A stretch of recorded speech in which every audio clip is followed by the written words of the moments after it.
పోలవరం నేను ముందే చెప్పాను, దీన్ని కూడా లైన్లో పెట్టాం. పోయిన సంవత్సరం 5,936 కోట్ల రూపాయలు ఖర్చు ఇచ్చారు. అవన్నీ ఖర్చు పెడుతున్నాం.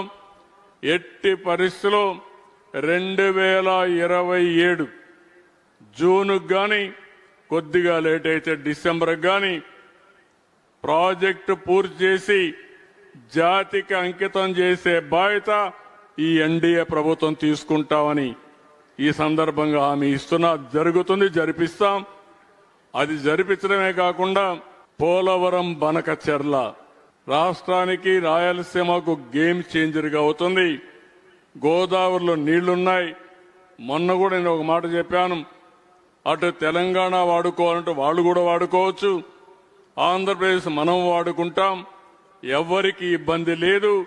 కాబట్టి వాళ్ళని అదే స్టేట్మెంట్ నేను ఇచ్చాను. ఈ రెండు రాష్ట్రాలు, తెలుగు రాష్ట్రాలు బాగుపడాలంటే గోదావరి నీళ్లు వాడుకునే అవకాశం ఇద్దరికీ ఉంది, ఇద్దరు వాడుకునే అవకాశం ఉంది.